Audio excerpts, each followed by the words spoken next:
Malakas na hangin at pabugso-bugsong ulan ang dala ng super bagyong Egay sa Ilocos Norte at Batanes. Kanselado na ang mga flight mula roon.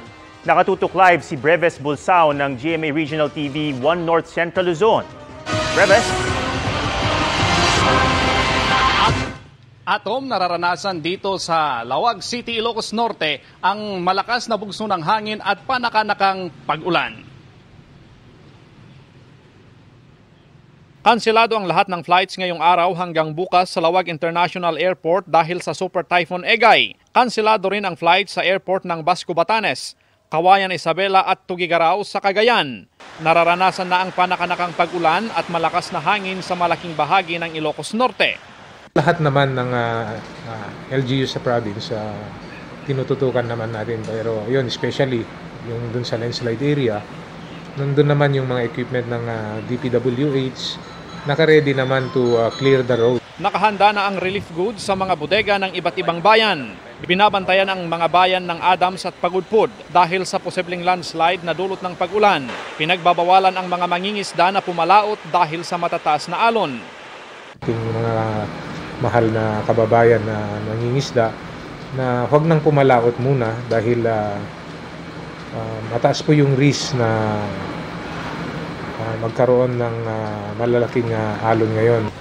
Ayon sa mga mangingisda, palagi silang nag-iingat tuwing may bagyo at hindi sila pumapalaot. Kaganitong mga may bagyo, talagang inaangat namin yung mga bangka namin. Tapos ise-safety na namin, ma'am, lahat ng mga pangingisda, yung gamit namin. Nakakaranas ng pag-ulan at pabugso-bugsong hangin sa Batanes na kaninang hapon ay nasa signal number 3 na. Naabisuhan ng mga mamamayan na manatili sa kanilang mga tahanan.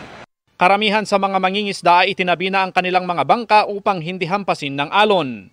Nakaantabay ang Philippine Coast Guard, rescue personnel, maging ang Maritime Police sa posibleng epekto ng bagyo. Mula pa nung Sabado ang nag-umpisa tayo nagkaroon ng pre-disaster risk assessment. Then continuous na po ang information dissemination natin sa lahat para makapaghanda.